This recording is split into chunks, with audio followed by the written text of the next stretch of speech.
Hello, everyone, and welcome. This is Ask a Death Doula. My name is Suzanne O'Brien. Today, we have a podcast interview with Darren Evans. Darren has been providing technical solutions to health and social care organizations for over 25 years, as well as leading a team that rolled out some of the very early social prescribing projects now widely adopted internationally. He is passionate about using technology to make progressive societal change. He and his team now assist companies and individuals across various niche settings to utilize digital technology in their award-winning apps, journals, moments, and timelines. Okay, we got to talk. We have a lot to talk about. The time for the podcast is probably not enough, but it's going to be a great start. Welcome, Darren. Thank you for being here. Absolute pleasure, Suzanne. Wonderful to be here. Thank you very much. You're welcome. So with your introduction, I think it's important for us to all know that whether we like technology or not, what's happening is that it really can be, if we use it, it can be such a wonderful tool. And we have to move with change, right? And so sometimes people don't like that, but I think the pandemic taught us that the gift of technology, the gift of being able to connect with people everywhere through technology is so valuable and so comforting. So I love that you're bringing technology into this space.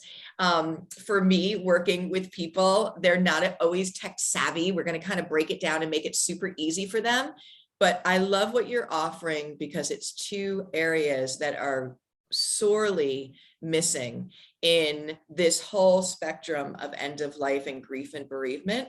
And if we can help to fill those spaces any which way we can and help people heal and have a better journey, that's what we're here to do. So welcome, Darren. Thank you so much for being here. No, absolute pleasure. And you're absolutely right. I think in terms of COVID, it has made a complete shapeshift in people's minds, you know. Yeah. We as a concept were pre-COVID, but I think what the pandemic has done is made everybody implicitly aware of their own mortality. Absolutely. It's the one thing I think that's come out of this in terms of the social movement that is, death doulas. They're more now widely recognized in terms of that holistic approach. So no, it's absolute pleasure to be here, and I'm kind of really excited. Yeah, so thank you. So most of my listeners know that my background is as a hospice nurse and as an oncology cancer nurse. So I have worked with been so honored to work with so many patients and families. And I have to say that most aren't going well, right? Because of, and what you just said is that COVID brought the awareness that, wow, death will be a part of my journey at some point for all of us and those we love, which before we were like pushing it away, and we still are, but we like treat it as optional. And when it shows up, because 100% it's going to show up at some point, when it shows up and you try and put things in order, then it just doesn't go well. So there's just so much to the learning about this common experience that we have. But then I want to just share the best news with people is that end of life can go very well, really well. It's 100% guaranteed. And there's two things I identified, which is planning ahead. Okay, so two things made it 80 to 90% better. Planning ahead with advanced directives and thinking about what you'd want and not want, and part of what you do with like these different beautiful apps that we'll talk about in a minute. And also knowing the basic understanding of what end of life is like to care for somebody, what it looks like, the natural way that it is, because that 100 years ago, a grandmother used to hand down to a grandchild. And the removal of it, in my opinion, has created this denial of death. It doesn't happen, but also then when it shows up, it's a crisis and a train wreck because we don't even have the fundamentals. But when you have been part or honored to be with an end of life that goes well, and some do, of course, it is the most life-changing experience. You'll never live your life the same way in the best way because it connects you to just this energetic bonding of love and of humanity and of compassion and presence. And the fact that we've removed that, I think, is one of our greatest teachers about how to live, is directly related to some of the chaos. So when I see the gaps as a practitioner, when I can see who's filling in the gaps or things that we can do in those areas as you're doing, I commend you, and it's very exciting to share what you're doing. So that's great. Yeah. I'm a veteran, and there's an acronym that we use, or I used in the forces, and is used widely, called the 5 Ps, and that is prior planning prevents poor performance. And I Yeah. think that can equally be applied to end of life and death care, because if you don't plan, Yeah. 9 times out of 10 it's going to be horrific, whereas pre-planning sort of prevents that, and people know where they stand, and it can be a pleasant and enlightening end of life, I think. Yeah. Absolutely. Absolutely. So with this planning, it's so important that people understand that if we don't plan, so there's several positives about planning, is that it falls on your family to try and make these decisions, which is so unfair. And they usually don't agree. I've only had 2 families out of 1,000 that ever agreed. And they're already having the emotional trauma of that you have your end of life, but now they're like, well, does mom want to be ventilated or doesn't she want to be ventilated? And, of course, the fear of death, like our stuff comes in. So the biggest gift that we could give our families is to choose for ourselves and tell them why we're choosing, so that at the time, all they have to do is support our wishes, not have that. And then, of course, it makes it, chances are you're going to get what you want if you've made it clear what you want. And then there's also a beautiful subconscious thing that I believe is that when we empower people to choose their wishes before we get there, somewhere inside of me, it makes me say, oh, one day, this is not going to be the way it is now. I'm going to make sure that I am doing every day the way that I want. So when I know that one day the journey won't be here, it makes me look at my days very different, because as we know with COVID, it can show up at any time. And I just want to highlight one thing, and then I'm going to let you take it over about what we do with legacy, is that, death is the #1 fear in the world. And I have to tell you that working with so many people, I don't think I was wondering what that fear is. Tell me exactly. And I think I'm going to do a big poll on this. What is the fear of death? And some people would say, well, I don't want to be in pain and I don't want people to forget about me. But I don't think those were the top #1. What I do feel from people is that we're living with the unawareness that we think this is going to go on forever. And we know that in the back of our minds, I want to climb that mountain. I want to write that book. I want to make that amends. And we don't get to it because we're like, another day, another day. And when the day came, for most of my patients that actually got a time limit, I think they were like, oh my gosh, it's over. And I didn't do what I wanted to do. And that was the intense regret. I want people to hear that, because I don't want us to fall into that, because that awareness can do so many beautiful things. Yeah, no, I agree, Susan. I think that, and the fear of the unknown, that subconscious level of not being here potentially. I think it's a mixture, a combination of things depending upon who you are, but it's a split second, isn't it? Ultimately. It's a split second, but here's the thing that I share, and this is important for, again, when we think about what is your purpose here, right, in life. When I've worked with so many people for so long in cancer and in hospice, and I've seen the truth about end of life and how natural and beautiful and spiritual and comforting and all of that, I have to share that with people, because like you said, it's the unknown, but there is a lot known. We just don't know it in the general public. And when people will talk about, and again, I'm not telling you what you need to believe, but I want you to know that these things happen over and over. People talking about, I'm going home, this spiritual home. People talking about seeing their mother who has been deceased for 30 years. People talking about seeing angels. Whether you believe it or not, when you are part of that, you will hold that into your heart forever. So there's, death is having a rebirth, and I'm glad that it is, because we've been dying for thousands of years. It's time to bring it back. And with all the technology that we can enter into this next phase, we can have it go that much better. So let's talk about I think it's interesting, isn't it? Because ultimately everybody involved within the community, I like to call it community, because it is. We're not afraid of the word death. In fact, it's interesting because I find part of our job is normalizing the conversation. Absolutely. So that the general public are kind of more, it's easier to talk about. Of course. And that's part of the challenge. And again, it's the attachment to the word. So, and people will say, oh, you said death doula. And it's so interesting. It's a word, and it's the association. So when we can now put a new association to that, I hope by the end of this journey for me that we can say death as easy as we say life, because they are not exclusive of one another. They mean the same thing. 100%. Yeah. Yeah. So let's talk about your beautiful work first. I want to ask you how you started this particular phase of your work, your offering that you're giving. I know you have 2 apps that specifically moments and timelines that I do want to talk about, because I want to associate legacy and how important life reviews are to a positive end of life. And so I first want to, how did you come up with the idea? What, fueled that part of you? And then we're going to explain what you are offering. Yeah, sure. So you mentioned it outside. I've worked in health and social care, providing technology for 25 years. That's kind of across the sector, and more generic really in terms of provider management. Nothing really to do with end of life, and nothing to do with end user systems or applications either. Okay. But a little over 2.5 years ago, my wife and my sister-in-law were primary carers for my mother-in-law, who had a very aggressive form of Lewy body dementia. And it was a torrid time. We were caring for her at home, and towards the end of life, we had an element of respite. I think 3 weeks was assigned to have mum in a care home scenario, and it was in that time that she died. Now,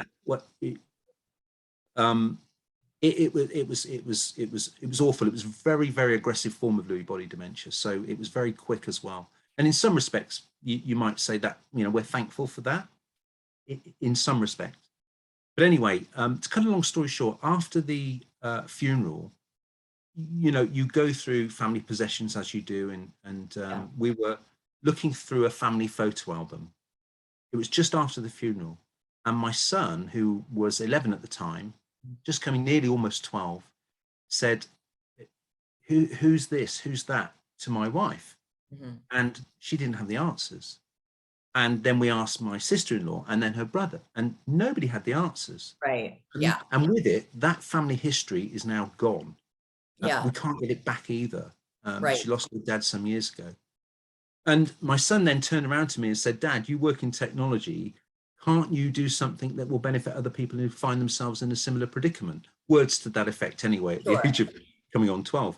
And that was the light bulb moment. Yeah. And I started chatting to people right across the sector, and realized actually that there are lots of clinical systems out there working in for providers, as I mentioned, technology solutions, but nothing really that was person-centered for the individual.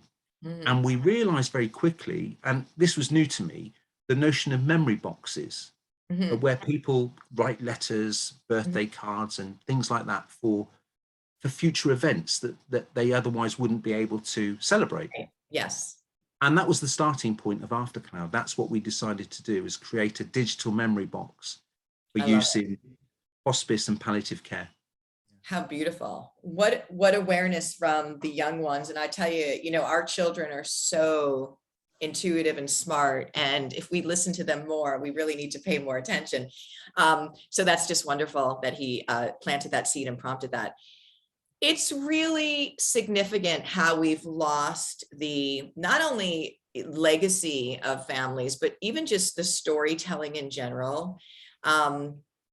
I love when I'm like taking long rides with my parents or my mom, because that's like the time that I get the most information, because you're almost like in this, right? And like all we have to do is talk. So I ask her about her grandma, and there's things that I don't know. So I love that. That's really wonderful. For me, I want to just share my part of legacy and life reviews in a positive, good death. When this is end of life shows up, it is so quick and everything's going on, right? And I think some of the most important things we're doing, obviously, is symptom management, almost putting Band-Aids right on the moment. Somebody's pain, somebody's nausea. It's just going so quickly.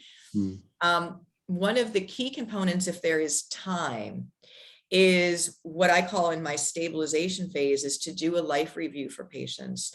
Ask them about their life, let them go back, because that is so incredibly healing for them to do. It's almost just this, highlighted review of, their whole journey. And then at that point, there's things that they stop on and say, wow, that was, a moment of, joy or really something that I created or did that really was significant, of value, has a ripple effect. And then there's moments also that people have pain or trauma. And if those areas have not been processed, closed, dealt with, regrets, forgiveness, all of that is a huge place. And this is a great opportunity, end of life, because if it's going to happen, it's going to happen here. Now, I will share this, that the people who've had that opportunity to do it, and the reason why they wouldn't is because of the quickness of the end of life.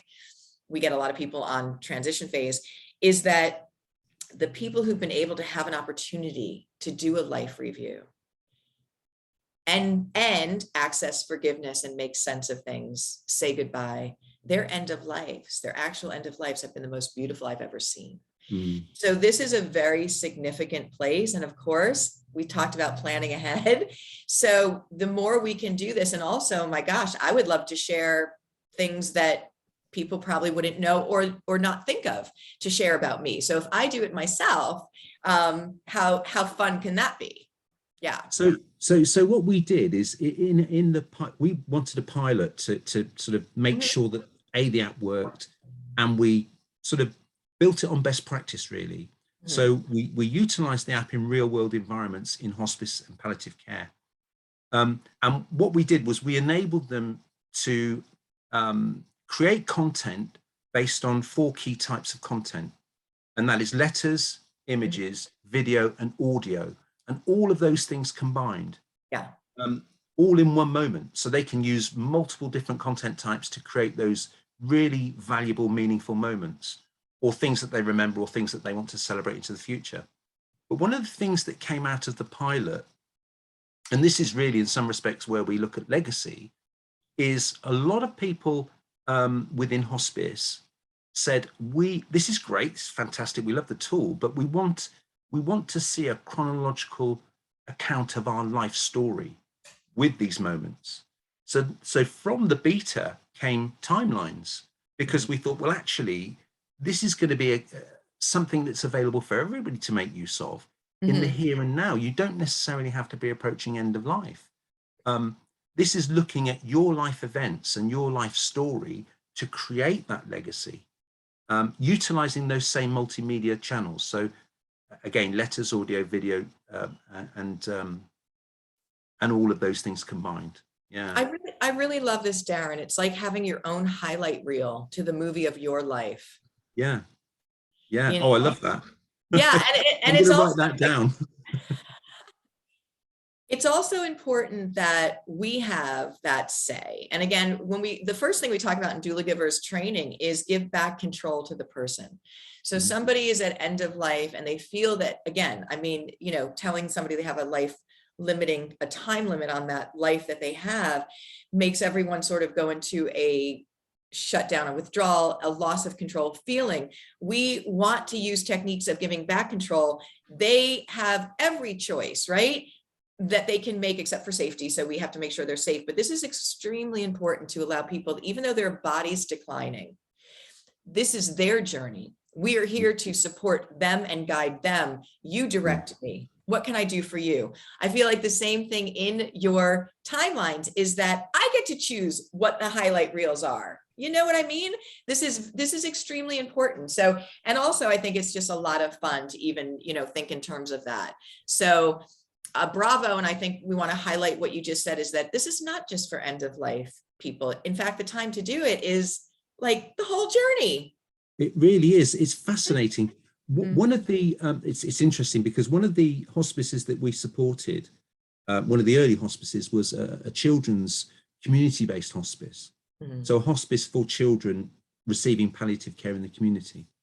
And the chief exec of this particular hospice, his wife gave birth during the pilot. So he started to track. I mean, I think that's probably the earliest point that we've got, is the birth date. And of course, that's what starts the timeline. But that child will have a chronological account of their life story for life. Yeah.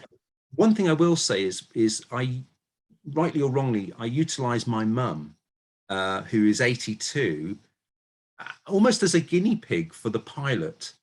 And I've had the most meaningful, valid conversations with my mum Yeah. than I've ever had ever before. And the things that I've learned through that experience, just having those conversations, Yeah. have been immeasurable value for me and cathartic, Yeah. also for my mum. And you're right, they aren't always the best things in life. Uh, she But lost a it's son, nice. so my elder brother I was 4 at the time, and he was run over in a car accident at 7. Mm. Uh, I can't even begin to fathom what she must have gone through during that period. Mm. But that was a pivotal moment in her life that is now on her timeline, Yeah. in remembrance to him, I guess. Yes. So yeah, really meaningful conversations that Yeah. come out of it as well. You know, I always love a win-win-win situation, and it sounds like this is that, because you're right. It's like it allows us to enter this space almost through a side door of benefits. You know, hey, I'm doing your highlight reel, let's talk about it. But there's so much that can come up, that can be clear, that can be healed, that can just be for you to understand as as a child of a situation. Just there's lots there, which I think is wonderful. I want to talk about memorials, because this is another space that I feel like you can fill for people, and I want to share from my work how they're not going well. So if we don't prepare for end of life and we think it's optional, when it shows up, it's a crisis. People are in fight or flight. The person's dying. They don't know what to do next. They scramble to put together a service or memorial. Again, that usually doesn't go well, because it's so quick. There's so much trauma going on. And then, what does that look like? So for me, I'm very tapped into the whole journey of end of life, especially for my caregivers. So when they have complicated grief and bereavement, which much of this leads to, when that person dies, they're in go mode again. They're like, okay, what do we do now? We've got to get the flowers and put the thing together. Where is their time to just stop and be present with this, physical loss of their loved one, and to start that healing process? It's not there. And so it complicates this tremendously. And usually, not that I'm a money person, but I hear from people, they spend way too much money, usually because they don't know what to do, and it's just very confusing.